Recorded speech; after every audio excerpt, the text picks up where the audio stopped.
Hello बच्चों, good evening. अभिनव science school की online class में आप सबका हार्दिक स्वागत है, आप सबका हार्दिक अभिनंदन है। तो बच्चों स्टार्ट करें आज की क्लास। तो मैं उम्मीद करता हूं कि आप सब के सब बच्चे मेरे साथ साथ नोट्स बना रहे होंगे, ठीक है। तो बच्चों आज का हमारा जो टॉपिक है, आप लोग हेडिंग डाल लीजिए, वो आपका है कूलाम बल के लिए अध्यारोपण का सिद्धांत, ठीक है।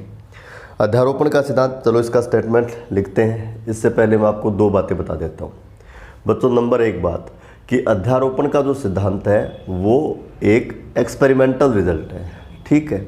और नंबर दो बात बच्चों, बोर्ड परीक्षा में इस पर आधारित आंकिक प्रश्न लगभग हर वर्ष पूछा जाता है, ठीक है। तो बच्चों ये परीक्षा के नज़रिए से भी महत्वपूर्ण है, ठीक है। और इसके साथ साथ यह एक एक्सपेरिमेंटल रिजल्ट है, तो आपको इसका स्टेटमेंट याद रखना है, ठीक है बच्चों। चलो देखते हैं कि अध्यारोपण के सिद्धांत की हमें आवश्यकता क्यों पड़ती है।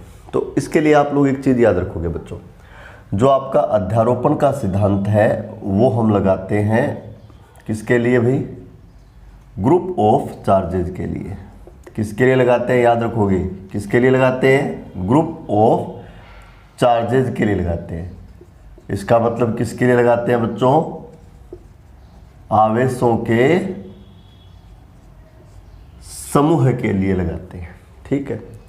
उदाहरण के रूप में आप ऐसा समझो कि आपके पास बच्चों एक निकाय है ना, और उसमें आपके पास मान लीजिए नंबर ऑफ चार्ज जो है वो 4 है। पहला आपके पास है Q1, दूसरा आपके पास है Q2, इसी प्रकार तीसरा आपके पास है Q3 और चौथा आपके पास है Q4। तो बच्चों ये आपके पास क्या है? ग्रुप ऑफ चार्जेज है, यानी आवेशों का समूह है जिसमें कितने चार्ज है बच्चों? 4, ठीक है।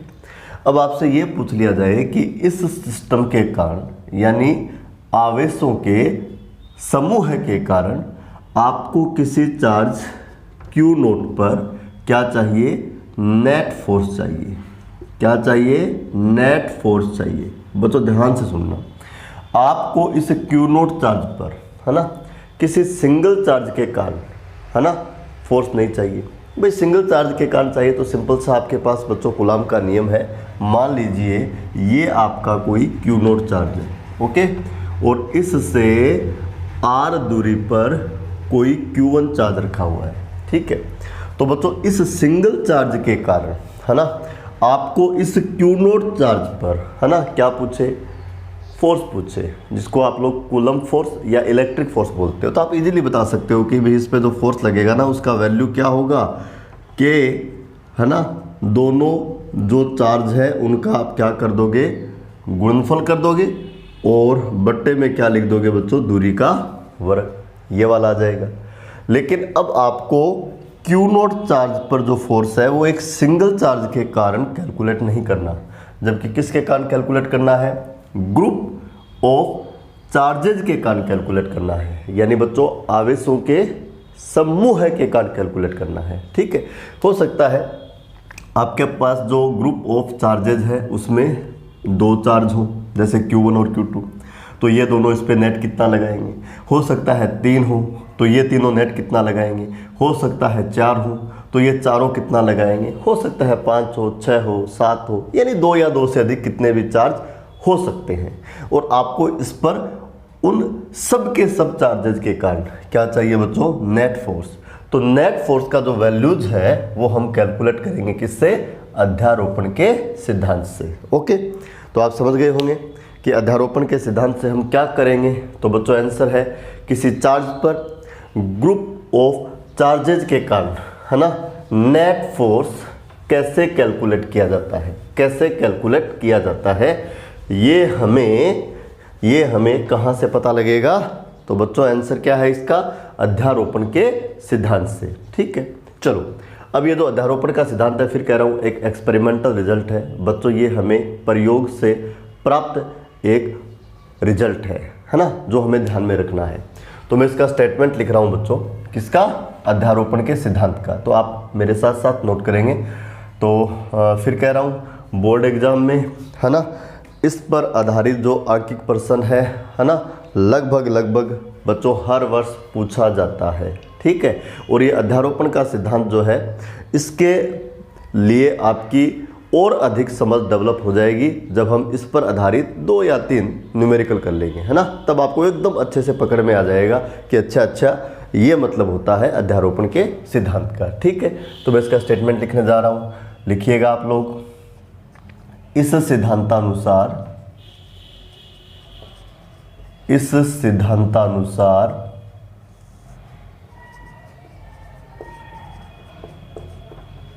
आवेशों के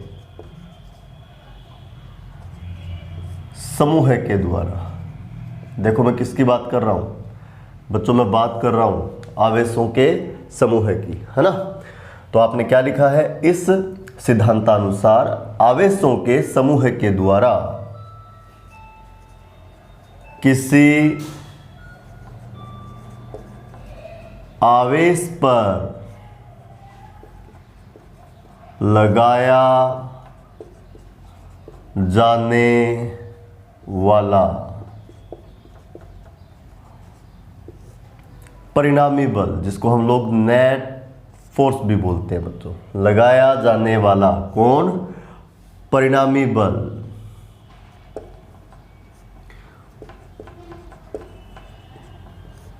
उस आवेश पर, यहां ध्यान रखोगे, समूह के प्रत्येक आवेश के द्वारा अलग अलग लगाए गए बलों के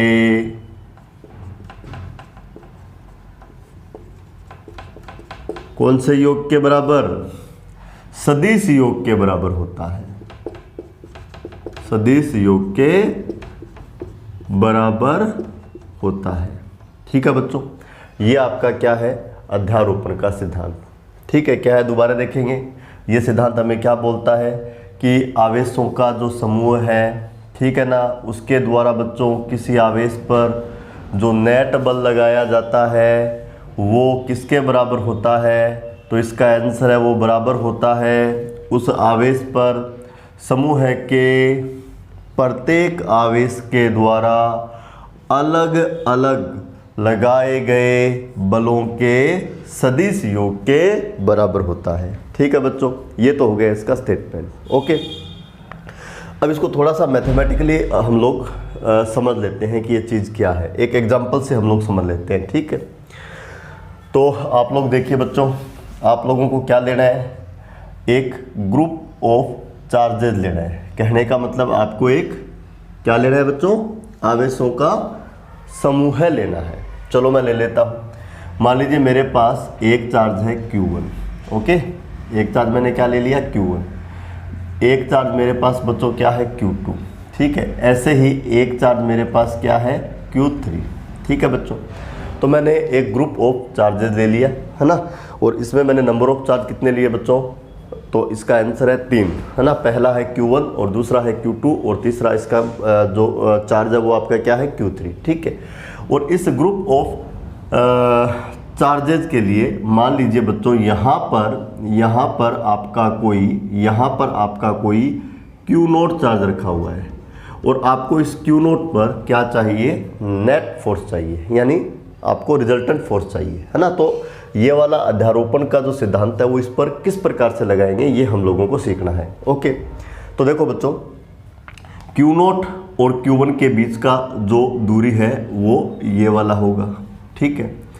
अब इस दूरी को मैं, एक तो ये तरीका हो सकता है कि इसको मैं मान लूँ R1, है ना। ठीक इसी प्रकार Q2 से इसका जो डिस्टेंस है उसको मैं R2 लिख दूं, है ना। Q3 से Q0 का जो डिस्टेंस है उसको मैं R3 से लिख दूं, है ना। लेकिन थोड़ा सा हम लोग इसको वेक्टर फॉर्म में लिखेंगे, है ना। वेक्टर फॉर्म में लिखेंगे तो ये थोड़ा ज़्यादा अच्छी इन्फॉर्मेशन हमें देगा, ठीक है। इसलिए बच्चों मैं देखो क्या काम करता हूँ कि Q1 के सापेक्ष Q0 का जो पोजिशन वेक्टर है वो दिखा देता हूँ। और इस पोजीशन वेक्टर को बच्चों मैं जो सिंबल दूंगा वो मेरा होगा R01, है ना। आप जानते हो वेक्टर आर तो पोजीशन वेक्टर होता है भाई। पहले 0 लिखा हुआ है, इसका मतलब ये पोजीशन वेक्टर किसका है, चार्ज Q0 का है। बाद में 1 लिखा हुआ है, इसका मतलब किसके सापेक्ष है, चार्ज Q1 के सापेक्ष। देखो बच्चों, ये जो मैंने वेक्टर बनाया है, ये जो मैंने बच्चों तीर बनाया है ना, ये Q1 से स्टार्ट होता है और Q0 पर ख़त्म होता है। Q0 पे ख़त्म हो रहा है तो ये पोजीशन वेक्टर किसका है, Q0 का, ठीक है। और Q1 से यह तीर स्टार्ट हो रहा है तो किसके सापेक्ष है, Q1 के सापेक्ष, ठीक है। तो पोजीशन वेक्टर लिख दिया। अब यदि आपको Q0 से Q1 का या इन दोनों के बीच का दूरी चाहिए तो बच्चों ये वाला जो वेक्टर है ना, यानी तीर है ना, इसका जो लेंथ है ना, यानी इसका जो मैग्नीट्यूड है वो दोनों के बीच की दूरी होगा। यानी Q1 और Q0 दोनों के बीच की दूरी यदि आपको चाहिए तो आप उस दूरी को इस प्रकार से लिख सकते हो, है ना। ये चीज़ क्या है, तो आंसर है बच्चों जो आपका पोजीशन वेक्टर है उसका जो तीर है उसका लेंथ, और उसका जो लेंथ है वो Q1 तथा Q0 के बीच का दूरी है, ठीक है। थोड़ा सा पोजीशन वेक्टर के रूप में लिखें, R1 R2 R3 के रूप में भी लिख सकते हैं। इससे थोड़ा हमें ज़्यादा अच्छा इन्फॉर्मेशन मिलता है, इसलिए पोजीशन वेक्टर के रूप में लिख लेते हैं। हम यह रिजल्ट वेक्टर फॉर्म में लिखना चाहते हैं क्योंकि आपने लिखा है कि अलग अलग बलों के सदिश योग के बराबर होता है ना। आपको वेक्टर एडिशन करना है, इसलिए इसको कौन से फॉर्म में लिखेंगे, वेक्टर फॉर्म में लिखेंगे। ओके, अब देखो बच्चों, आपका जो Q2 चार्ज है ना, Q2 चार्ज है ना, Q2 चार्ज और जो Q0 चार्ज है उनके बीच का जो डिस्टेंस है वो ये रहा, ठीक है बच्चों। और यहाँ पर भी हम लोग क्या काम करेंगे बच्चों, यहाँ पर भी हम लोग क्या काम करेंगे, वही चीज़ करेंगे सेम, है ना। इसके लिए भी बच्चों पोजीशन वेक्टर डिफाइन करेंगे और इसके लिए जो पोजीशन वेक्टर बनेगा उसको हम बोल देंगे बच्चों 0 2। ओके, और इसी प्रकार आपका ये थर्ड वाला चार्ज हो रह गया Q3। कौन रह गया, Q3। तो Q3 का Q0 से जो डिस्टेंस है ना, Q0 से जो डिस्टेंस है, देखो खूब सारे रो बन गए यहाँ। Q0 से जो डिस्टेंस है उसको बोलो हम लोग क्या बोल देंगे, R03, ऐसा बोल दिया, ठीक है। अब देखो आपको तो क्या चाहिए भैया, आपको बच्चों Q0 पर नेट फोर्स चाहिए, ठीक है। तो Q0 पे नेट फोर्स चाहिए, तो Q0 पे जो नेट फोर्स है उसको बच्चों मैं ऐसे लिख लेता हूँ, है ना, ऐसे लिख लेता हूँ, है ना। Q0 पे जो नेट फोर्स है इसको मैं किससे लिख लेता हूँ, FO से। किससे लिख लेता हूँ बच्चों, FO से। बताओ FO क्या है, FO है Q0 चार्ज के ऊपर रिजल्टेंट फोर्स यानी परिणामी बल या नेट फोर्स, ठीक है। तो इससे पहले यदि आप चाहो तो बच्चों ऐसे लिख सकते हो, अध्यारोपण के सिद्धांत से आप ऐसे लिख सकते हो, अध्यारोपण के सिद्धांत से चार्ज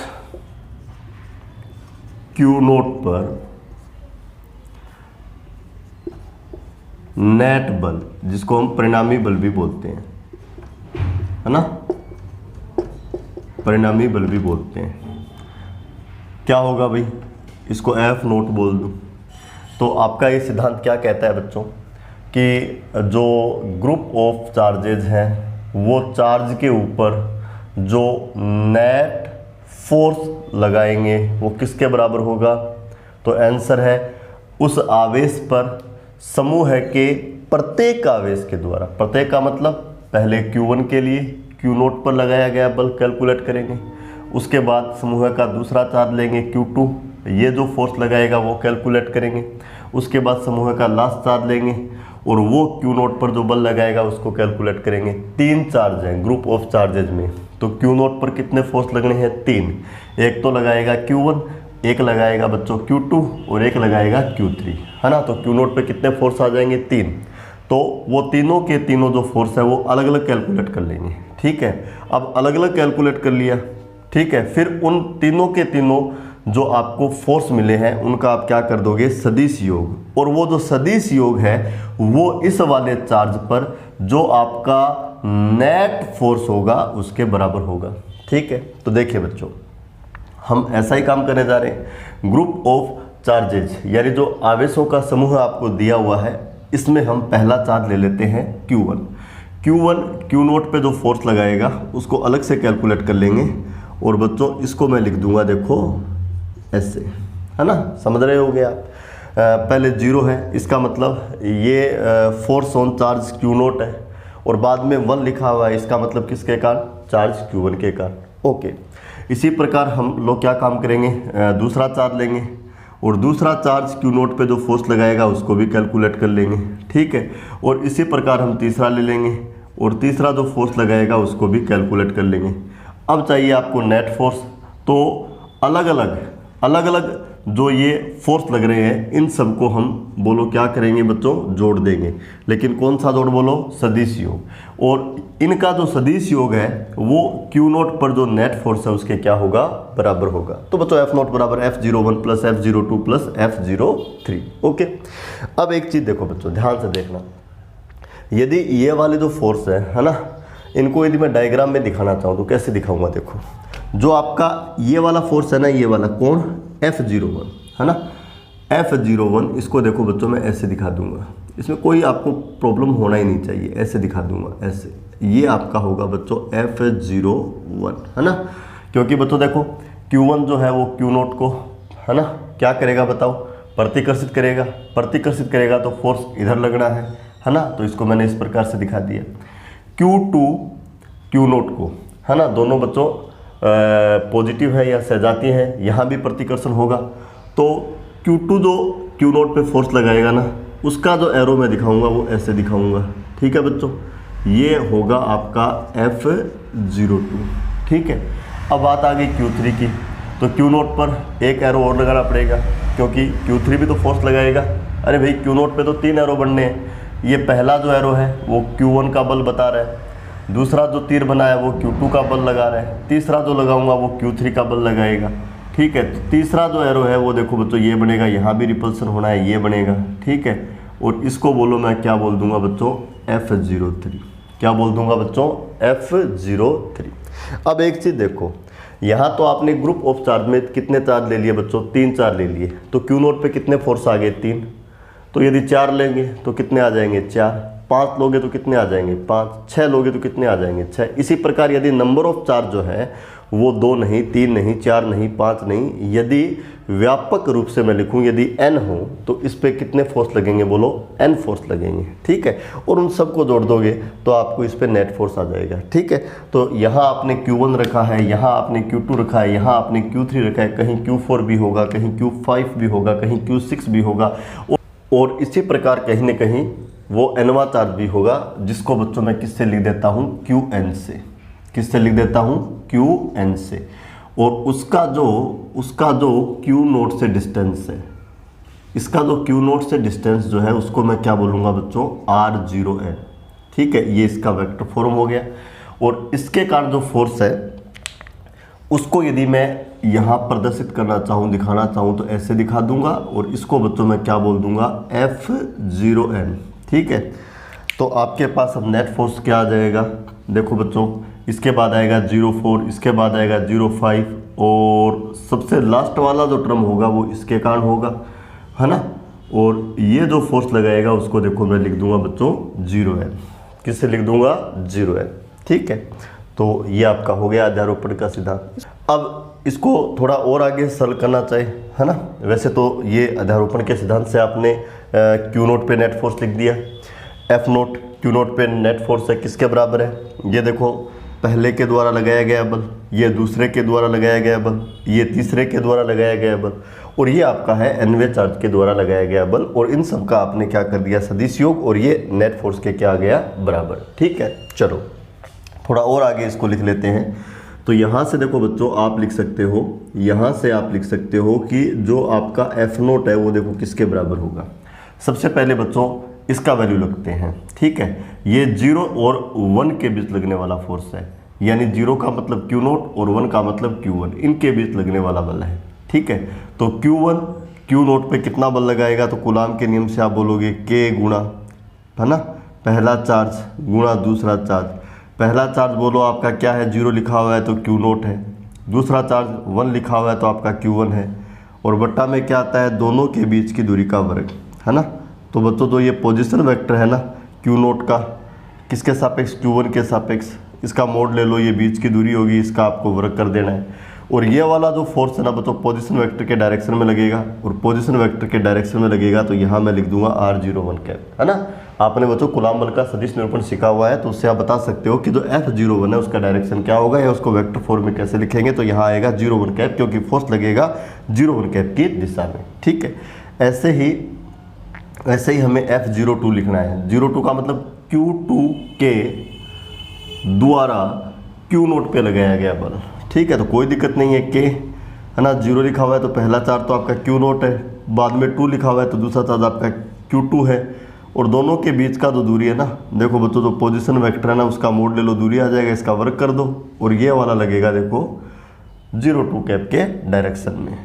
इसी प्रकार आपको बच्चों F03 लिखना है, तो आप क्या लिखोगे, के Q0, और यहाँ क्या लिखोगे Q3, और मोड किसका लोगे, वेक्टर R03 का, इसका स्क्वायर, और यहाँ क्या करोगे 03 कैप प्लस, उसके बाद क्या करोगे dot dot dot dot dot dot, है ना।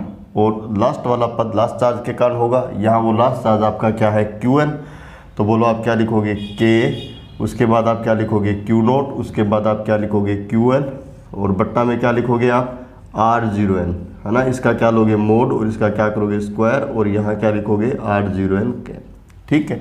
तो नेट फोर्स को आप ऐसे लिख सकते हो, ठीक है। अब इसको और आगे हम सॉल्व कर सकते हैं।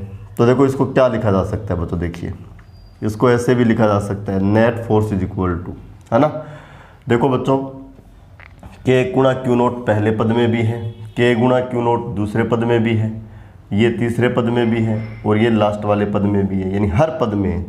तो बच्चों ये कॉमन लिया जा सकता है, तो इसको ले लीजिए आप कॉमन, ठीक है।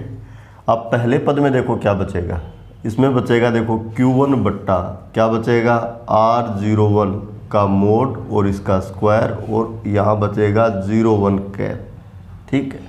पहला पद है तो देखो बच्चों Q1, ये R1 0 तो है ही, ये भी R1 0 तो है ना। दूसरे पद में देखो क्या बचेगा, ये बचेगा आपके पास Q2 बट्टा किसका मोड आएगा, बोलो किसका मोड आएगा बच्चों, 02 का मोड आएगा, इसका स्क्वायर, और ये क्या लिखोगे 02 कैप, ठीक है। प्लस ये होगा Q3 बट्टा दिस, इसके बाद Q4 बट्टा दिस, है ना। तीसरा पद, चौथा पद, पांचवा पद, और सबसे लास्ट वाला पद, है ना। यहाँ 3 पद के बाद डॉट डॉट दिखाए, यहाँ 2 के बाद दिखा दो, क्या फर्क पड़ता है, 3 4 5 ऐसे पद आगे बढ़ते रहेंगे। सीधा लास्ट पद दिखा देता हूँ, बोलो ये क्या आएगा Qn बट्टा जो आपका मोड है वो आपको लेना है R0n का, और यहाँ क्या लिखोगे R0n कैप, और ये वाला कोष्टक बंद कर दोगे, देखो ये चीज़ आ जाएगी, ठीक है। तो ये वाली जो चीज़ थी इसको आप ऐसा लिख सकते हो, ठीक है।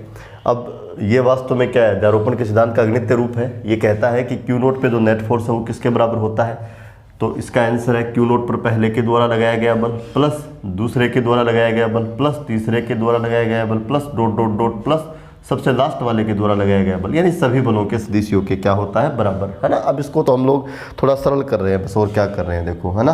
तो यहाँ से देखो बच्चों आप चाहो तो इस F0 को ऐसे भी लिख सकते हो, है ना, Q0 बटा 4 पाई एप्सिलॉन नोट।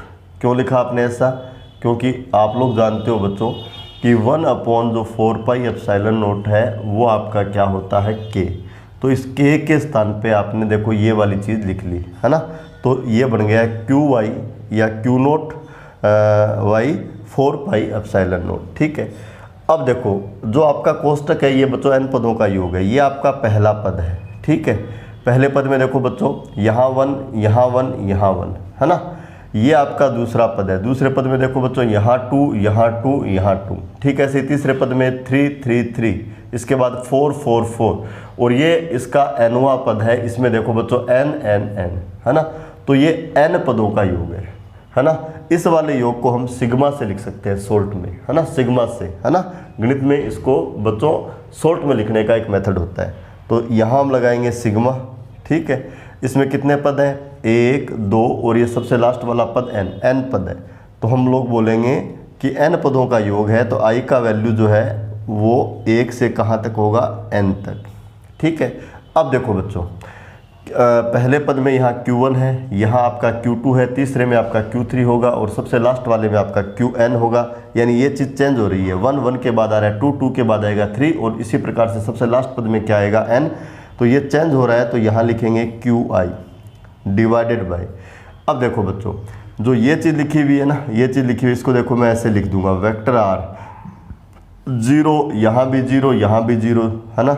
उसके बाद 1 पहले पद में, दूसरे में 2, इसी प्रकार जो तीसरा है उसमें 3 आएगा और जो nवां पद है उसमें n आ रहा है। इसका मतलब ये चेंज हो रहा है, तो यहाँ क्या लिखेंगे i, ठीक है। और इसका क्या करेंगे स्क्वायर, जैसा ये है वैसा का वैसा ये है। तो यहाँ यदि 0 i कैप लिखा है तो यहाँ भी क्या लिखोगे 0 i और इसका आपको क्या लगा देना है कैप, ठीक है। ये चीज़ आ गई बच्चों, ये चीज़ आ गई, ठीक है। और ये जो चीज़ है वो एक प्रकार से अध्यारोपण के सिद्धांत का गणितीय रूप है ना। और आप लोगों ने इसी चीज़ को देखो इस प्रकार लिख दिया और इस चीज़ को आपने इस प्रकार लिख दिया है ना। इसको यदि बच्चों आप यदि ओपन करोगे यानी इसका विस्तार करोगे तो यही चीज़ आनी है। फॉर एग्जांपल मान लीजिए बच्चों आप लोगों को इसका विस्तार करना है, तो ये n पदों का योग है। तो आप लोग क्या काम करोगे, ये चीज़ तो ऐसे लिख ही दोगे है ना। आपको पहला पद बनाना है तो i का आप मान रखोगे 1 रखोगे, तो जहाँ जहाँ i है वहाँ 1 रखोगे, तो ये वाला टर्म आ जाना है। i की जगह यहाँ 1 आ जाएगा, यहाँ 1 आ जाएगा, यहाँ 1 आ जाएगा, तो पहला पद आ जाएगा। उसके बाद चिन्ह किसका लगा दोगे, प्लस का। अब i का अगला मान कितना लोगे, 1 के बाद कितना लोगे 2, 2 के बाद कितना लोगे 3, तो जहाँ जहाँ i है वहाँ 2 रखोगे, 2 2 2, तो ये दूसरा पद आ जाएगा। फिर प्लस का चिन्ह लगा दोगे। उसके बाद i का अगला मान कितना लोगे, 3 लोगे, जहाँ जहाँ i है वहाँ 3 लिख दोगे, तो 3 3 3, तीसरा पद आ जाएगा है ना। और i का जो लास्ट मान है वो आपको क्या लेना है n, तो जहाँ जहाँ i है वहाँ n, यहाँ n, यहाँ n, यहाँ n, तो ये वाला पद आ जाएगा। इसका मतलब ये वाली चीज़ जो है वो इस वाली चीज़ के क्या है बराबर, ठीक है। तो आपने ऐसा लिख दिया, यहाँ लिख दीजिए आप जो कि अध्यारोपण के सिद्धांत का गणितीय रूप है भाई। क्या है, गणितीय रूप, अध्यारोपण के सिद्धांत का गणितीय रूप है। बताओ बच्चों आपको समझ में है कि नहीं है, ठीक है। अब आपको बताता हूँ, यदि आपको ये गणितीय रूप यदि नहीं समझ में आया तो आपको बच्चों चिंता करने की आवश्यकता नहीं है ना। न्यूमेरिकल हम लोग सोल्व कर लेंगे बिना इसकी हेल्प के। ये फार्मूला आपको याद रखने की आवश्यकता नहीं है ना, बस आपको सिद्धांत याद रखना है। सिद्धांत क्या है बच्चों कि ये स्टेटमेंट देखेंगे आप, क्या है, ये कहता है कि आवेशों के समूह के द्वारा है ना, किसी आवेश पर जो नेट बल लगाया जाता है वो उस आवेश पर समूह के प्रत्येक आवेश के द्वारा है ना अलग अलग लगाए गए बलों के सदिश योग के बराबर होता है। ओके, अब देखिए आप लोग एक चीज़ देखिए बच्चों, हम इस पर आधारित न्यूमेरिकल करेंगे है ना। न्यूमेरिकल से पहले मैं आपको वेक्टर अलजेब्रा का एक कॉन्सेप्ट बता देता हूँ। वेक्टर अलजेब्रा का एक कॉन्सेप्ट बता देता हूँ, ठीक है। वेक्टर अलजेब्रा का एक कॉन्सेप्ट बता देता हूँ, तो बच्चों नोट मत करना इस चीज़ को, डायरेक्ट आपको याद रखना है, ठीक है। नोट मत करना आप लोग इस चीज़ को। तो बच्चों क्या है आपका वेक्टर अलजेब्रा का कॉन्सेप्ट, बच्चों ये कोई वेक्टर ए है, ठीक है, और ये आपका कोई वेक्टर बी है और दोनों थीटा कोण पर है। तो आपको कहे कि इन दोनों वेक्टर का रिजल्टेंट वेक्टर क्या होगा, यानी परिणामी क्या होगा, ठीक है। तो बच्चों हमारे पास एक फार्मूला होता है, आप लोगों ने वेक्टर अलजेब्रा में है ना समांतर चतुर्भुज का नियम पढ़ा है सदिश योग के लिए, और उससे आपको पता लगता है कि जो रिजल्टेंट होता है जिसको मैं यहाँ आर से लिख रहा हूँ वो किसके बराबर होता है। तो आंसर है वो बराबर होता है a square plus B square plus 2ab और यहाँ आता है कोस ऑफ थीटा, इसके बराबर होता है। यहाँ बच्चों जो a है वो क्या है, तो आंसर है जो आपका पहला वेक्टर होता है उसका मैग्नीट्यूड, और इस सूत्र में जो आपने b लिखा है वो क्या है, तो आंसर है दूसरे वेक्टर का मैग्नीट्यूड, और यहाँ जो आपने थीटा लिखा है वो क्या होता है, तो आंसर है बच्चों दोनों वेक्टर के बीच का एंगल। एक नंबर बात तो ये है। r बराबर क्या होता है, under the root a square plus B square plus 2ab cos of theta.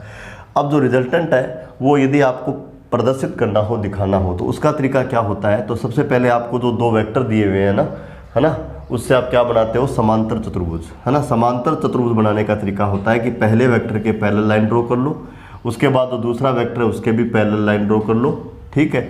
और दोनों वेक्टर जहाँ से बच्चों निकल रहे हैं, है ना, उस वाले पॉइंट से आप समांतर चतुर्भुज का क्या बना दो बच्चों, विकिरण बना दो।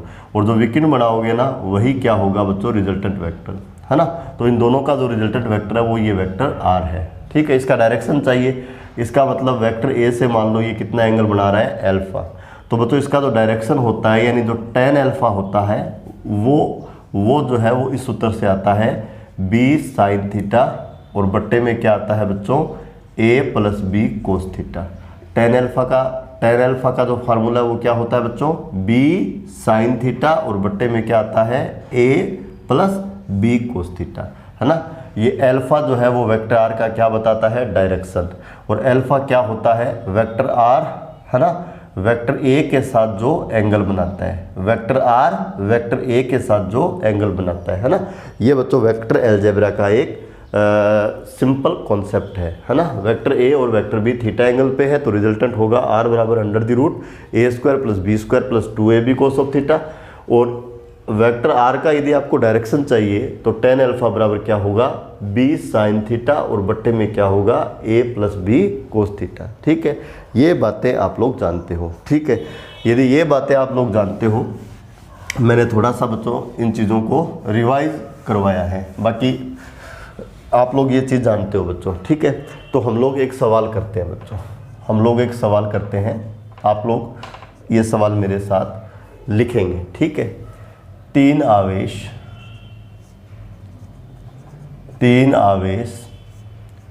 Q1, Q2, Q3 पर विचार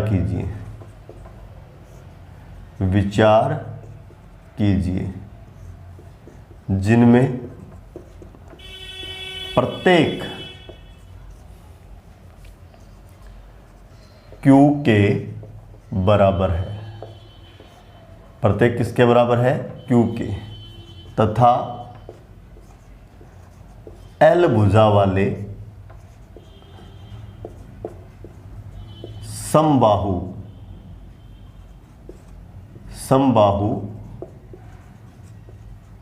त्रिभुज के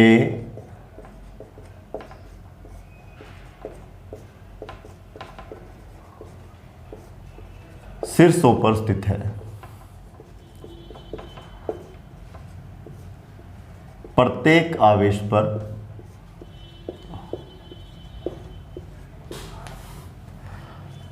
नेट बल ज्ञात कीजिए, प्रत्येक आवेश पर नेट बल ज्ञात कीजिए। बहुत अच्छा सवाल है। और बच्चों ये सवाल यदि आपको समझ में आ जाता है तो जो कूलाम बल के लिए अध्यारोपण का सिद्धांत है ना, वो आपके माइंड में एकदम से फिट हो जाएगा। क्या सवाल है, आपको कहा गया है कि तीन आवेश, पहला Q1, दूसरा Q2, तीसरा Q3, इन पर विचार कीजिए, है ना। प्रत्येक Q के बराबर है, इसका मतलब ये भी Q है, ये भी Q है और ये भी Q है ना। और ये तीन के तीन चार्ज आपको बच्चों एक समबाहु त्रिभुज दिया हुआ है, उसके शीर्षों पर स्थित है ना। समबाहु त्रिभुज, कोई भी त्रिभुज होता है बच्चों उसमें तीन शीर्ष होते हैं, यानी तीन कॉर्नर होते हैं बच्चों, है ना, कोने, उन पे रखे गए हैं। कहता है कि प्रत्येक आवेश पर नेट बल ज्ञात कीजिए। चलो इसका सॉल्यूशन देखते हैं, ठीक है बच्चों। तो सबसे पहले आप लोगों को इसके लिए डायग्राम बनाना पड़ेगा, ठीक है।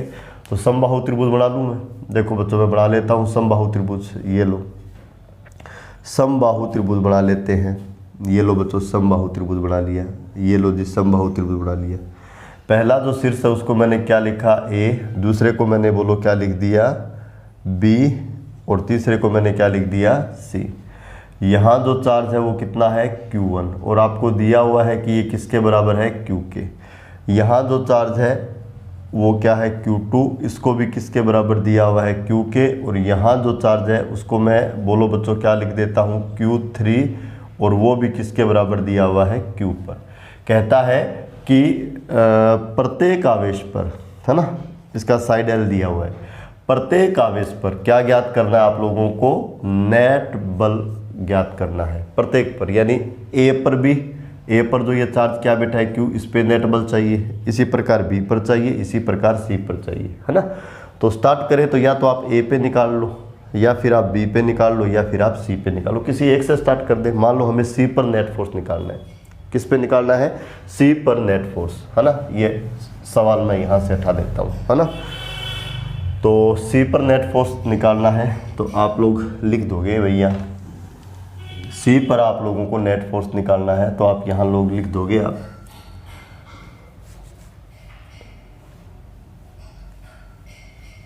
क्या लिखें, सी पर नेट बल ज्ञात करना, सी पर नेट बल ज्ञात करना, सी पर ज्ञात कर लेते हैं, उसके बाद बी पर भी ज्ञात कर लेंगे और उसके बाद ए पर भी ज्ञात कर लेंगे। सी पर नेट बल का मतलब सी पर जो चार्ज क्यू है ना उस पर नेट फोर्स आपको चाहिए। तो बच्चों देखो सी पर चाहिए, है ना। अब सी के अलावा देखो इस सिस्टम में टोटल चार्ज आपके 3 थे, है ना। एक तो ए, है ना, एक कौन था बच्चों बी, और एक कौन था सी। बोलो सिस्टम में टोटल चार्ज कितने थे, 3, है ना। एक तो ये वाला जिसको मैंने Q1 लिखा है, दूसरा ये वाला जिसको मैंने Q2 लिखा है, और तीसरा ये वाला जिसको मैंने Q3 लिखा है। अब आपको बच्चों इस Q3 पर, यानी जो C पर चार्ज रखा हुआ है ना, उस पर आपको नेट फोर्स चाहिए। तो C के अलावा इस सिस्टम में बोलो कितने चार्ज बच गए, 2 बच गए, एक तो A और एक B, है ना। तो A और B दोनों मिलकर C पर नेट फोर्स कितना लगाएंगे आपको ये चाहिए। तो बच्चों ये तो ग्रुप ऑफ चार्जेज वाला एग्जाम्पल बन गया, आवेशों के समूह वाला एक एग्जाम्पल बन गया।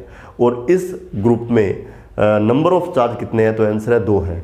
एक तो कौन है बच्चों Q1 और एक कौन है Q2, और इन दोनों के द्वारा आपको Q3 पर नेट फोर्स चाहिए, Q3 पर नेट फोर्स चाहिए। तो बच्चों अध्यारोपण का सिद्धांत क्या कहता है कि आप ग्रुप ऑफ जो चार्जेज है, आवेशों का जो समूह है ना, उस समूह में प्रत्येक आवेश के कारण फोर्स निकाल लो। तो बच्चों Q1 जो है वो इस Q3 पर जो बल लगाएगा वो कैलकुलेट कर लेंगे, ठीक है। इसके बाद जो Q2 है वो Q3 पर जो फोर्स लगाएगा उसको कैलकुलेट कर लेंगे।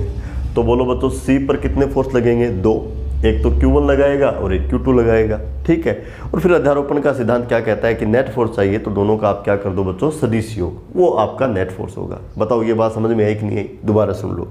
हमें Q3 पर नेट फोर्स चाहिए, तो बच्चों हम लोग क्या काम करेंगे, Q3 पर Q1 जो बल लगाएगा उसको कैलकुलेट करेंगे, उसके बाद इस पर Q2 जो बल लगाएगा उसको कैलकुलेट करेंगे। तो C पर 2 फोर्स आ जाएंगे, एक तो Q1 के कारण और एक Q2 के कारण। अब हमें चाहिए इस पे नेट फोर्स, तो अध्यारोपण का सिद्धांत लगा देंगे भाई, नेट फोर्स दोनों के वेक्टर सम के क्या होगा, बराबर, ठीक है। चलो स्टार्ट करते हैं। C पर हमें नेट बल चाहिए, ठीक है। तो मैं यहाँ लिख रहा हूँ बच्चों C पर, C का मतलब है बच्चों Q3 पर, C का मतलब क्या है, Q3 पर, ठीक है। C पर A के द्वारा लगाया गया बल या कूलाम बल, एक ही बात है, लगाया गया बल या कूलाम बल। ये वाला जो बल है बच्चों इसको मैं लिख देता हूँ F1 से, कितना होगा, तो मैं लिख रहा हूँ K, है ना। और ये आएगा देखो आपका Q3 Q1 divided by L², है ना।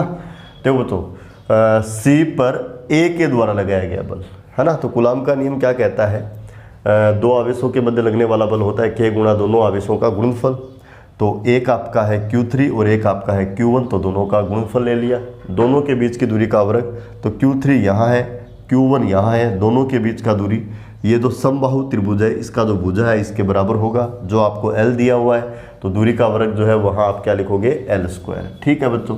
तो यहाँ से थोड़ा डिटेल से करवा देता हूँ। पहला सवाल है K, Q3 का मान आपका Q है, Q1 का मान भी आपका Q है, और बट्टा में बोलो क्या है, L²। क्यों भाई, क्योंकि बच्चों Q3 भी कितना दिया हुआ है, Q, और Q1 भी कितना दिया हुआ है, Q, ठीक है।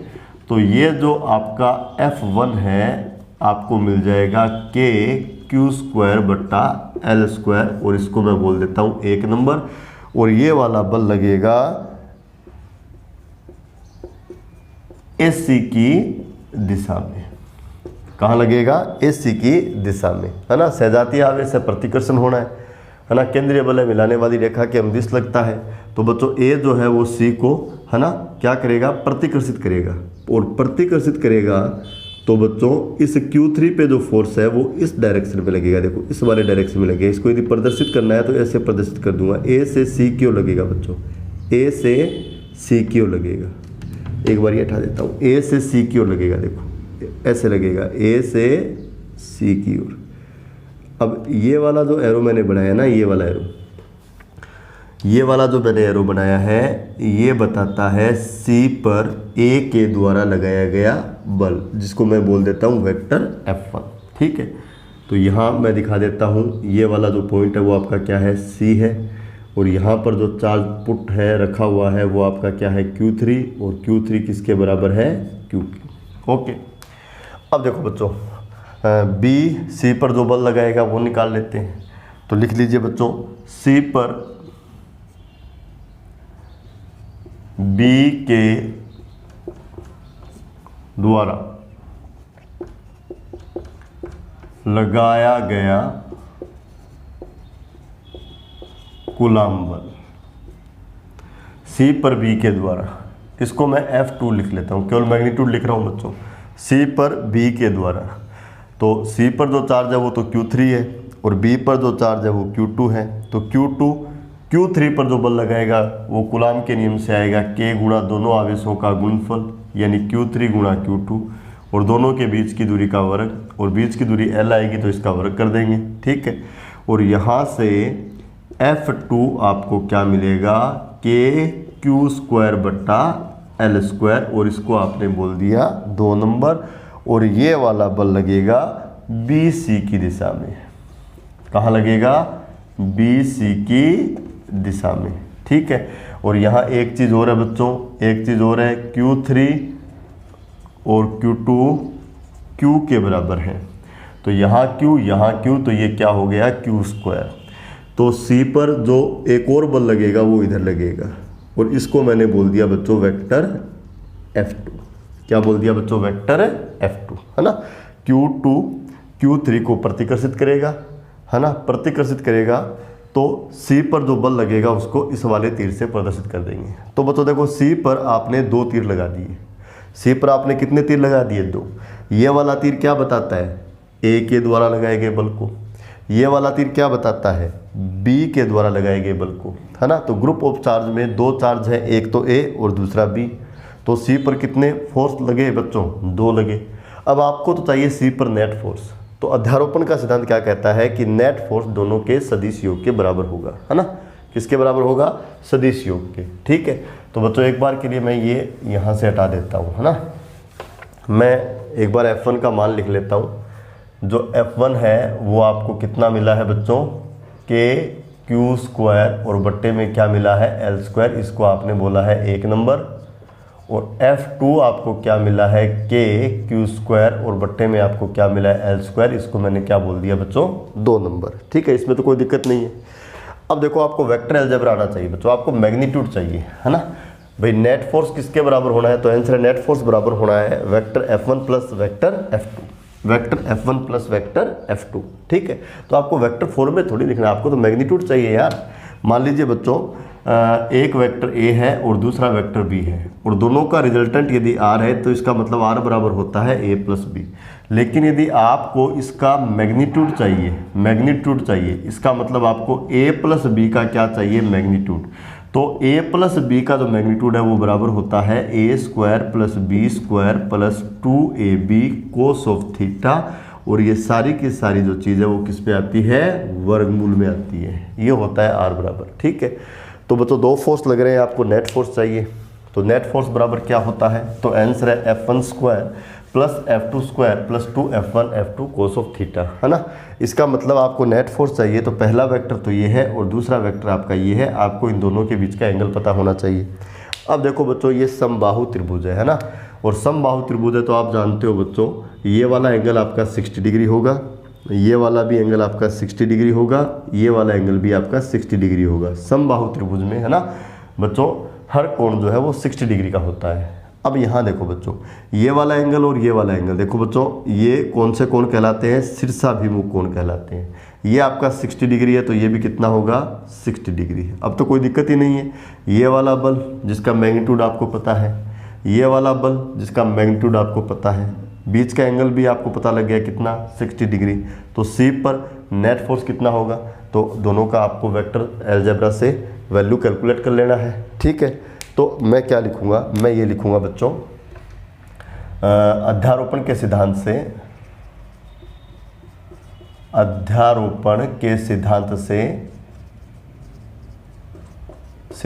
से सी पर नेट बल, सी पर नेट बल निम्न होगा। इसको मैं एफ सी लिख देता हूँ। ये आएगा बच्चों अंडर द रूट, क्या आएगा बताओ? F1 square plus F2 square plus 2F1 F2 कोस, और थीटा यहाँ 60 डिग्री है तो मैं यहाँ 60 डिग्री रख दूंगा, ये चीज़ आ जाएगी।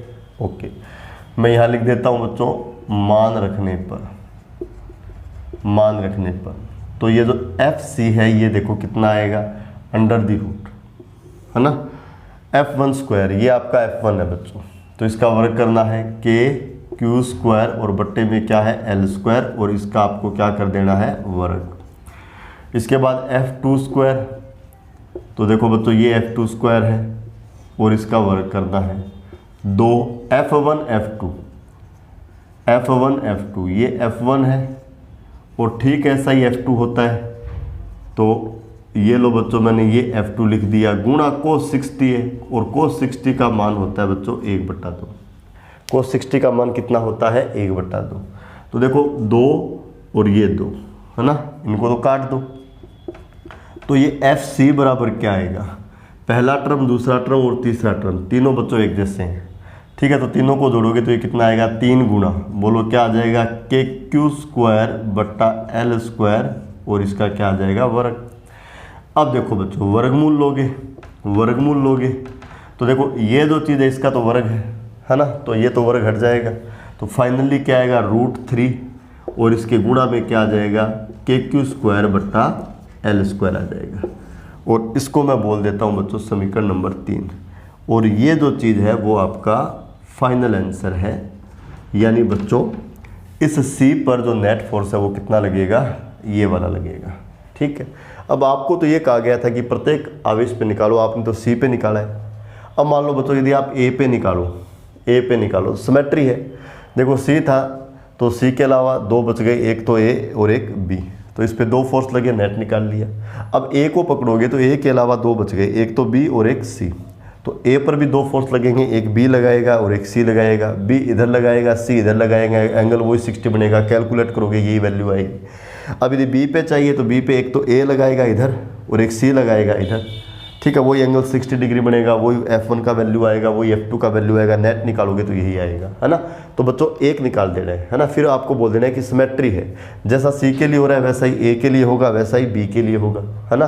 तो FC बराबर क्या होगा? FA, और बराबर क्या होगा? FB। ठीक है, तो आप लोग क्या लिखोगे बच्चों? सिमेट्री से या सममिति से, डायग्राम की सममिति से, है ना, डायग्राम की सममिति से, यानी चित्र की सममिति से, सममिति से FC जो है वो किसके बराबर होगा? FB के। किसके बराबर होगा? FA के। और किसके बराबर होगा? Under the root 3 KQ square बट्टा L स्क्वायर।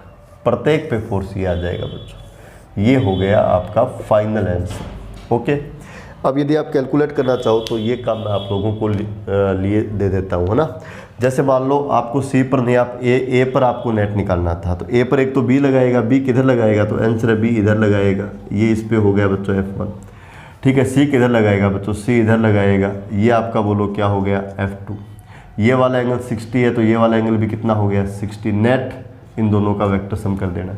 ठीक है, B की यदि बात करूँ तो B पर भी 2 फोर्स लगेंगे, एक तो C लगाएगा, देखो C इधर लगाएगा बच्चों, एक ए लगाएगा, देखो ए इधर लगाएगा, ये 60 है तो शीर्षाभिमुख है, ये भी बोलो कितना होगा 60। इसको मैं बोल देता हूँ F1 और इसको मैं क्या बोल देता हूँ F2। नेट चाहिए तो दोनों का वेक्टर सम कर दोगे, है ना, तो रिजल्ट सेम आएगा, है ना। एक पे निकाल लेना है, बाकी आपको डायरेक्ट लिख देना है, ठीक है। आप कोशिश करना ए पे कैसे निकलेगा और बी पे कैसे निकलेगा, ओके। अब एक चीज़ हो, यदि आपको ये वाला जो नेट फोर्स है इसका डायरेक्शन चाहिए, इसका डायरेक्शन देखो ये नहीं होगा, इसका डायरेक्शन देखो ये नहीं होगा। यदि आपको डायरेक्शन चाहिए तो tan अल्फा से आप b sin थीटा बटा a plus B cos theta से आप अल्फा निकाल सकते हो, है ना। ये डायग्राम में यदि शो करना है तो आपको क्या करना होगा, आपको समांतर चतुर्भुज बनाना होगा। समांतर चतुर्भुज बनाने के लिए सबसे पहले इसके पैरेलल लाइन ड्रॉ करेंगे। ये देखो बच्चों, इसके पैरेलल लाइन ड्रॉ कर दिया। इसके बाद इसके पैरेलल लाइन ड्रॉ करेंगे, देखो ये वाला लाइन ड्रॉ कर दिया। अब देखो बच्चों, ये वाला जो विकिरण है ये क्या बताएगा, सी पर नेट फोर्स को बताएगा। यानी यहाँ जो चार्ज रखा हुआ है उस पर नेट फोर्स इस डायरेक्शन में लगेगा, और ये वाला फोर्स ये दोनों मिलकर लगाएंगे, Q1 और Q2, Q1 और Q2, ठीक है। तो बच्चों कितने बच्चों को ये सवाल समझ में आ गया, ईमानदारी से बताएंगे, यस और नो, यस और नो, है ना। आया समझ में? कितने बच्चों को ये सवाल समझ में आ गया, यस और नो, आप कमेंट में लिख के बताएंगे, है ना। ये पहला एग्जाम्पल है ना। किसके कारण, ग्रुप ऑफ चार्जेस के कारण किसी चार्ज पर फोर्स। ग्रुप ऑफ चार्ज में कितने चार्ज थे यहाँ, जैसे सी पर नेट यदि ज्ञात करना था तो एक तो था आपका ए और एक आपका क्या था बी, यानी एक तो Q1 और एक आपका क्या था Q2। और इन दोनों के कारण आपको किस पर फोर्स चाहिए था, आपको Q3 पे फोर्स चाहिए था, है ना। तो आपने अध्यारोपण के सिद्धांत को काम में लेकर सी पर नेट निकाल लिया, इसके लिए अलग से निकाल लिया, इसके लिए अलग से निकाल लिया, और फिर आपने इन दोनों का क्या कर दिया बच्चों, सदिश योग, है ना। वेक्टर अलजेब्रा आपको आना चाहिए, ओके। चलो इसके बाद एक सवाल और करते हैं भाई, है ना। और इसके बाद जो हमारा नेक्स्ट लेक्चर होगा उसमें हम आपकी NCERT की बुक में 2 एग्जाम्पल दिए हुए हैं ना, वो वाले एग्जाम्पल सोल्व करेंगे बच्चों, ठीक है। तो एक सवाल मैं और करवा देता हूँ। तो सवाल लिखिए बच्चों,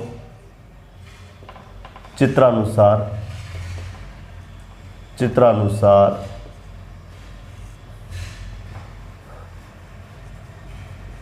चार एक समान परिमाण के आवेश, कोष्टक में लिख दो, प्रत्येक का मान Q है। L भुजा वाले वर्ग के शीर्षों पर रखे हैं, वर्ग के शीर्षों पे रखे हैं, ठीक है। किसी या प्रत्येक लिख सकते हो आप, रखे हैं। प्रत्येक आवेश पर नेट बल का मान ज्ञात कीजिए,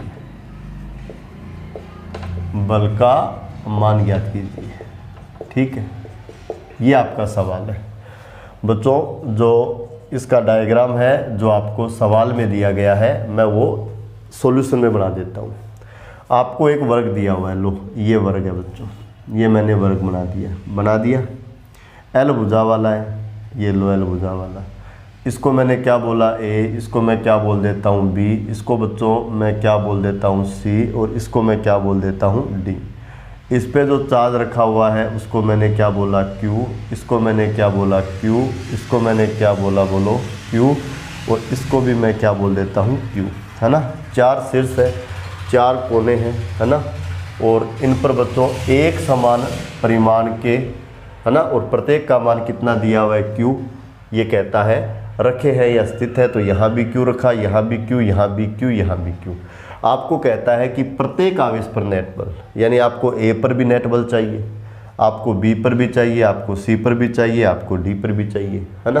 तो सबसे पहले किसी एक को पकड़ो भाई, है ना, ऐसे तो काम होगा, ऐसे तो काम होगा, या तो ए पर निकाल लो, या फिर आप बी पे निकालो, या फिर आप सी पर निकालो, है ना, या फिर आप डी पर निकालो, किसी एक पे निकालो भाई, किसी एक पे निकालो, है ना।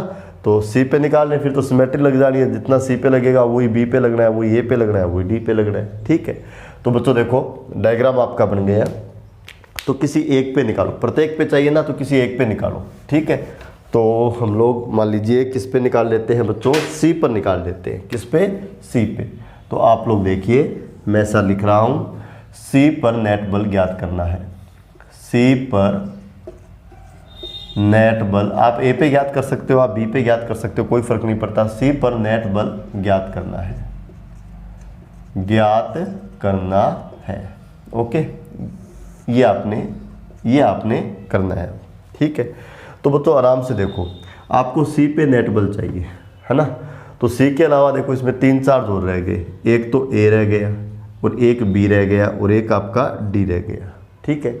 याद करो बच्चों, ये तो ग्रुप ऑफ चार्जेस वाला एग्जाम्पल है ना, आवेशों के समूह वाला एग्जाम्पल है। इसमें तो 3 आवेश है, एक तो ए, एक बी और एक डी, है ना। ये तीनों सी पर कितना बल लगाएंगे आपको ये चाहिए। तो भाई सिंपल है अध्यारोपण का सिद्धांत, प्रत्येक के का सी पर पहले बल निकालो, ए कितना लगाएगा वो निकालो, बी इस पर कितना लगाएगा निकालो, डी इस पर कितना लगाएगा निकालो, है ना। ग्रुप ऑफ चार्जेज में आपके 3 चार्ज हैं, ए बी और डी, तो सी पर कितने फोर्स लगेंगे, 3 फोर्स लगेंगे, सिंपल। अब आपको नेट फोर्स चाहिए तो तीनों का सदिश योग कर दो, यही तो है ना। अलग अलग लगाए गए बलों के सदिश योग के बराबर होता है, बस यही तो है भाई, और है। तो सी पर आपको क्या चाहिए, नेट फोर्स। तो ए के कारण, बी के कारण और डी के कारण सबसे पहले अलग अलग बल ज्ञात करो, ठीक है। तो करते हैं, तो मैं लिख रहा हूँ यहाँ बच्चों, देखिए सी पर आपको नेट फोर्स चाहिए, तो सबसे पहले बी के लिए निकाल लेते हैं। किसके लिए बच्चों, बी के लिए, ठीक है। तो मैं यहाँ लिखने जा रहा हूँ, यहाँ लिखने जा रहा हूँ, बी के द्वारा सी पर लगाया गया कूलाम बल, बी के द्वारा सी पर लगाया गया कूलाम बल। इसको बच्चों मैं F1 लिख देता हूँ यार, ठीक है। देखो क्या होगा, मैं लिख रहा हूँ, ये ऐसा आ जाएगा बच्चों, 1 नंबर, है ना। ये चार्ज Q है, ये चार्ज Q है, तो Q गुणा Q, Q स्क्वायर। बच्चों B और C के बीच का दूरी, है ना, वर्ग का जो ये भुजा है इसके बराबर है, और भुजा आपको कितना दिया हुआ है, L, तो दूरी का वर्ग बोलो क्या आएगा, L स्क्वायर। सहजातीय भी हैं, प्रतिकर्षण का बल लगेगा, और प्रतिकर्षण का बल लगेगा तो ये बल कहाँ लगेगा, तो आंसर है ये बल लगेगा BC की दिशा में, है ना। प्रतिकर्षित होगा भाई, ये B है ना, B, ये C को क्या करेगा बच्चों, धक्का मारेगा, धक्का मारेगा, तो B से C की ओर ये बल लगेगा, और इस बल को मैं इस डायग्राम में इस तीर के द्वारा प्रदर्शित कर देता हूँ, और इसको बच्चों में बोल देता हूँ वेक्टर F1। तो B का काम तो हो गया। अब बात कर लेते हैं किसकी, D की, ठीक है। तो मैं यहाँ लिख रहा हूँ, देखो D के द्वारा C पर लगाया गया कूलाम बल, इसको मैं F2 बोल दूं बच्चों, तो ये भी कितना आएगा, देखो KQ स्क्वायर बटा L स्क्वायर आएगा, और ये आएगा DC की दिशा में। कहाँ आएगा, DC की दिशा में, यानी बच्चों इस दिशा में लगेगा ये वेक्टर F2, है ना। D जो है वो C को प्रतिकर्षित करेगा, तो ये बल इधर लगना है ना। तो देखो F1 और F2, है ना, परपेंडिकुलर है, F1 और F2 परपेंडिकुलर है, यानी 90 डिग्री पर है, ठीक है। अब देखो बच्चों C पर D जो बल लगाएगा, K गुणा Q, बोलो क्या बढ़ेगा, Q स्क्वायर, और D और C के बीच का दूरी बोलो क्या होगा, वर्ग के भुजा के बराबर है, यानी L है, तो आपने क्या कर दिया, L स्क्वायर, ओके। अब A और रह गया, ठीक है। तो आप लोग लिखोगे बच्चों, A के द्वारा C पर लगाया गया कूलाम बल, लगाया गया कूलाम बल, इसको मैं F3 लिख देता हूँ। तो बच्चों आपको क्या चाहिएगा, यहाँ आपको यहाँ चाहिएगा ए तथा सी के बीच का दूरी। क्या चाहिएगा आपको, ए तथा सी के बीच का दूरी, यानी ये वाला दूरी। और ये वाला दूरी कितना होगा, तो बच्चों इसका आंसर है ये वाला दूरी आपका होगा √2l। अरे भाई ये l है, ठीक है, और ये भी आपका कितना होना है l, तो ये आपका हो गया कर्ण। कर्ण बराबर क्या होगा, अंडर द रूट, बोलो क्या होगा, l² प्लस l²। ये क्या आएगा, अंडर द रूट क्या आएगा 2l², और ये बोलो क्या आ जाएगा √2l।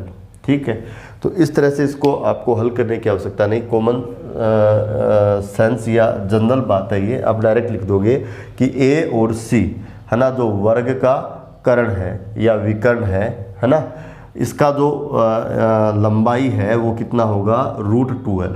कितना होगा √2l। ठीक है, अब ए जो है वो सी पर फोर्स लगाएगा, वो कैलकुलेट कर लेते हैं के। ए पर जो चार्ज है वो क्यू है, सी पर भी क्यू है, तो ये आएगा q²। दोनों के बीच की दूरी का वर्ग, तो बीच की दूरी तो बच्चों √2l है, और इसका वर्ग करोगे तो बोलो क्या आ जाएगा 2l²। और इसको मैंने बोल दिया बच्चों 3 नंबर। सहजाती हैं प्रतिकर्षण होगा, प्रतिकर्षण होगा तो ये बल लगेगा ए सी की दिशा में। कहाँ लगेगा, ए सी की दिशा में। और ए सी की दिशा का मतलब है बच्चों इस विकिरण के अनुदिश। बोलो कहाँ, इस विकिरण के अनुदिश, यानी बच्चों इधर लगना है। और ये वाला जो बल है इसको बोलो मैं क्या बोल देता हूँ F3। क्या बोल देता हूँ F3। तो देखो बच्चों सी पर मैंने 3 एरो बना दिए है ना, समबाहु वाले त्रिभुज में तो 2 एरो बने थे, यहाँ 3 एरो बनेंगे। क्यों बनेंगे, क्योंकि ग्रुप ऑफ चार्ज में 3 चार्ज है ना। आपको सी पे नेट चाहिए तो एक आपके पास कौन बैठा है बी, एक कौन है आपके पास ए, और एक आपके पास कौन है डी। कितने चार्ज है बच्चों, 3 चार्ज। तो बोलो इस पर कितने फोर्स लगेंगे 3, तो इस पर कितने एरो बनेंगे 3 है ना। ठीक है, अब आपको नेट फोर्स चाहिए। क्या चाहिए बच्चों, नेट फोर्स है ना। ये नेट फोर्स अध्यारोपण के सिद्धांत से आएगा। नेट फोर्स किसके बराबर होगा, इनके सदिश योग के बराबर होगा। अब बच्चों आपको वेक्टर अलजेब्रा आना चाहिए, इलेक्ट्रोस्टैटिक्स नहीं है भाई। अब आपको वेक्टर अलजेब्रा आना चाहिए। चलो एक बार मैं इनके मान लिख लेता हूँ बारी बारी। मैं मान यहाँ लिख लेता हूँ बच्चों। सबसे पहले मैं किसको लिख लूँ, F1 को लिख लूँ। F1 कितना है बताओ, KQ² और बट्टे में क्या है L²। F2 कितना है भाई, KQ² और बट्टे में क्या है L²। F3 कितना है भाई, F3 कितना है भाई, KQ² और बट्टे में क्या है 2L²। ये आ गया आपके पास F1, F2 है ना, और तीसरा क्या आ गया F3। अब बच्चों मेरे को नेट फोर्स चाहिए, तो तीनों का क्या करना है, सदिश योग करना है भाई। तीनों का सदिश योग करना है, तो सबसे पहले मैं F1 और F2 को जोड़ लेता हूं बच्चों।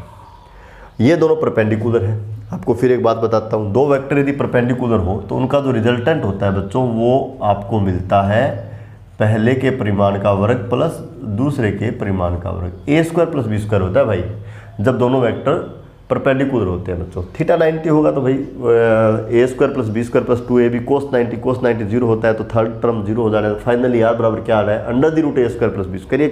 एक जनरल बात है भाई, फिर बता देता हूँ बच्चों। दो वेक्टर, अरे भाई ये एक वेक्टर है a और ये कोई दूसरा वेक्टर है बच्चों b, और दोनों परपेंडिकुलर हैं यानी π/2 के एंगल पे हैं, तो इनका जो रिजल्टेंट है वो होगा अंडर द रूट क्या होता है a² plus b² plus 2ab cos of theta. Theta 90 है, कोस 90 का मान 0, तो ये सारा टर्म 0। तो आपको जो r है वो कितना मिलता है भाई, a² प्लस b² मिलता है। ठीक है, तो बच्चों थीटा 90 डिग्री होता है। आपको 3 चीज़ तो याद रखनी चाहिए भाई। थीटा 0 डिग्री होता है तो r बराबर a plus B. Theta 180 degree होता है तो r बराबर a माइनस बी। और आपका थीटा बच्चों 90 डिग्री होता है तो r बराबर होता है under the root a² plus b²। ठीक है, तो मैं F1 और F2 का रिजल्टेंट निकाल लेता हूँ पहले, है ना। C पर नेट फोर्स नहीं निकाला बच्चों, मैं F1 और F2 का रिजल्टेंट निकाल रहा हूँ, है ना। तो मैं लिख रहा हूँ बच्चों वेक्टर F1 तथा वेक्टर F2 का परिणामी ये लिख रहा हूँ बच्चों। और ये जो परिणामी है इसको आप कहो तो मैं लिख देता हूँ F' से। किससे लिख दूं बच्चों, एफ डैश से। आप कोई भी नाम दे सकते हो, F4 F5, मैंने इसको एफ डैश नाम दे दिया है ना। ये किसके बराबर होगा, तो आंसर है अंडर द रूट, बोलो क्या आएगा, F1 square plus F2 square, ये आएगा। क्यों आएगा, क्योंकि बच्चों vector F1 is perpendicular to vector F2, है ना। थीटा बोलो आपका कितना है, 90 डिग्री, इसलिए ये चीज़ होती है। ओके, तो यहाँ से देखो बच्चों, यहाँ से देखो बच्चों, मैं F1 और F2 के मान रख देता हूँ भाई, मान रख देता हूँ।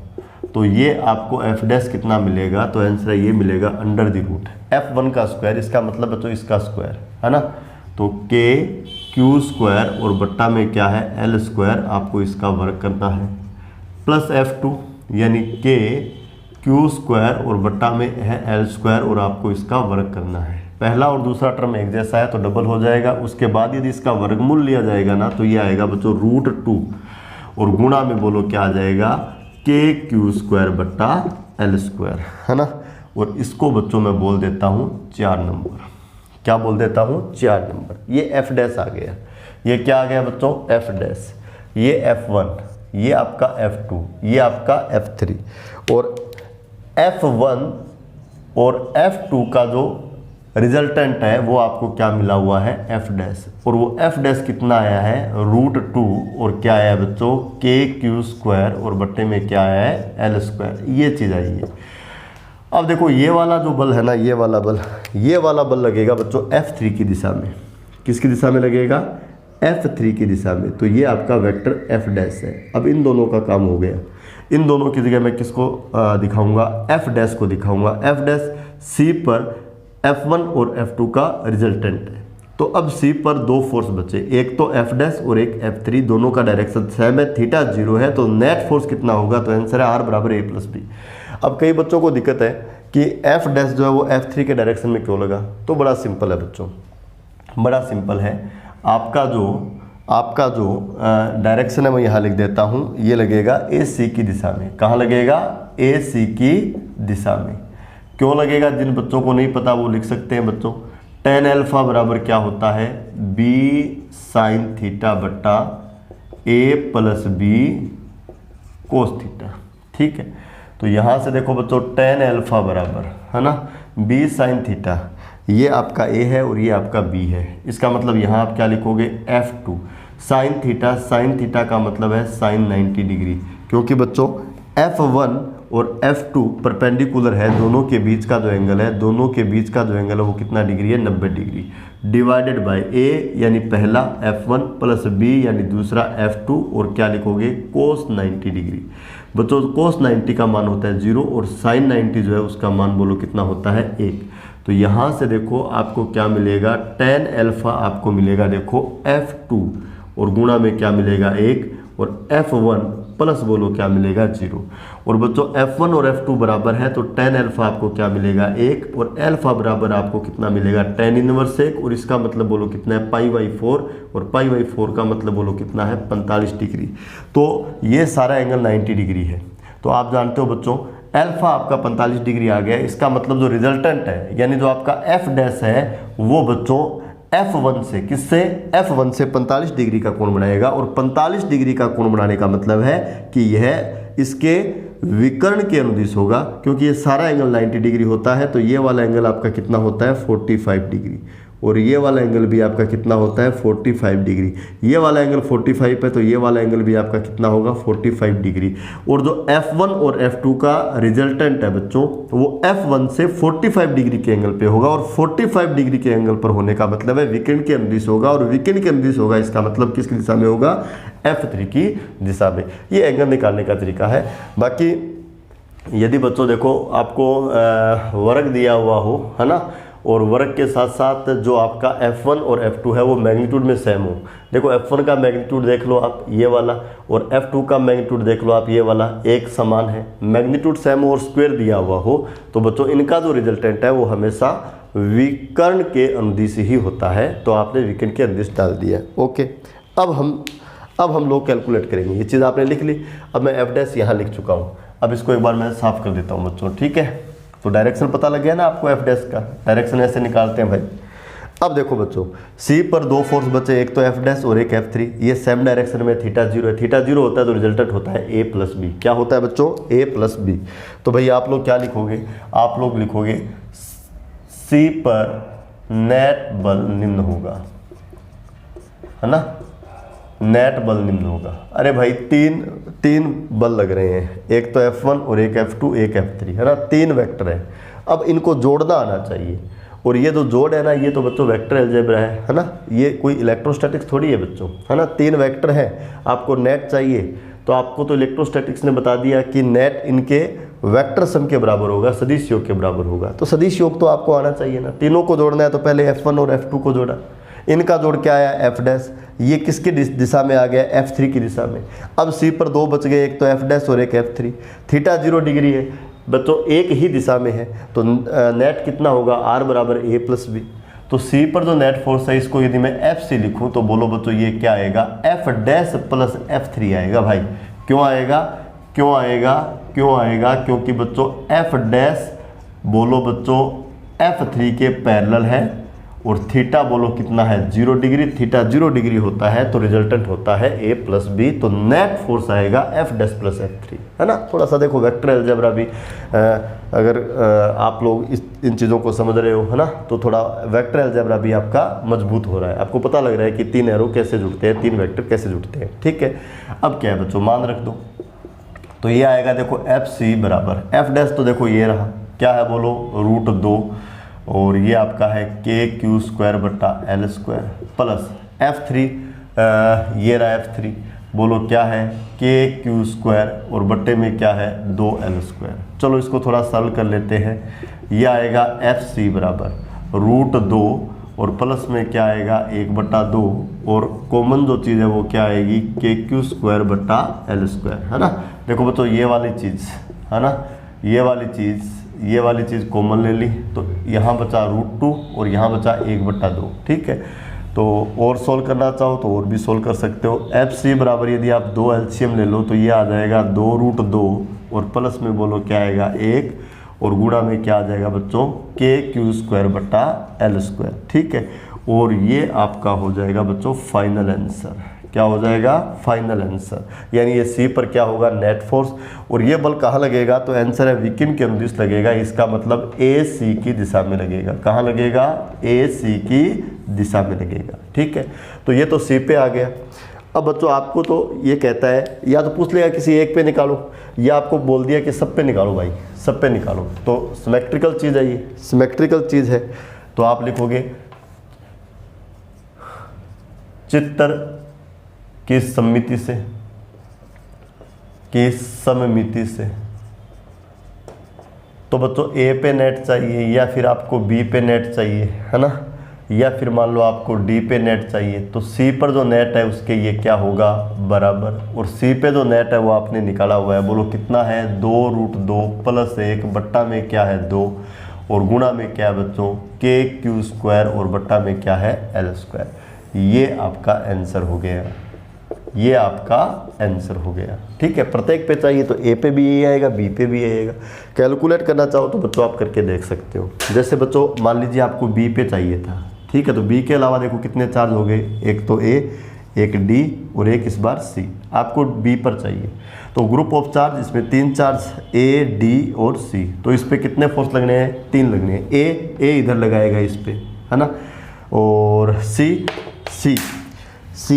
बच्चों ये इधर लगाएगा दूसरा। डी देखो बच्चों ये इसका विकिरण है, डी इधर लगाएगा। तो बी पे देखो 3 तीर बन गए, 1, 2 और 3, है ना। तो नेट इन तीनों के सदिशियों के बराबर, और आपको वेक्टर अलजेब्रा से इनको जोड़ना आता है। ए की यदि बात करें तो ए पर एक तो बी लगाएगा, बी तो इधर लगाएगा, डी लगाएगा, डी इधर लगाएगा, सी इधर लगाएगा। इस पर भी देखो बच्चों ए पर, इस पर भी कितने एरो बन गए? 3। नेट चाहिए, तीनों को जोड़ दो। डी पे चाहिए तो सी लगाएगा, एक सी तो लगाएगा इधर। ए देखो बच्चों ए इधर लगाएगा, बी इधर लगाएगा। इस पर भी कितने एरो बन गए? 3। तो देखो सी पर भी 3 बनते हैं, बी पर भी 3 बनते हैं, ए पर भी 3 बनते हैं और डी पर भी 3 बनते हैं। और इनको जब जोड़ोगे ना तो फाइनली आपको रिजल्ट यही मिलना है, फाइनली आपको रिजल्ट यही मिलना है, ठीक है। तो ये बच्चों 2 सवाल मैंने आपको कराए हैं कूलाम बल के अध्यारोपण के सिद्धांत पर आधारित, है ना। तो पहला जो सवाल था उसमें ग्रुप ऑफ चार्जेज में मैंने कितने चार्ज लिए, 2 लिए, है ना। समबाहु त्रिभुज था, है ना, शीर्ष पर चार्ज रखे हुए थे तो किसी एक पे चाहिए था, तो एक के अलावा बाकी कितने बच जाएंगे, 2, है ना। तो ग्रुप ऑफ चार्ज में कितने चार्ज हुए, 2।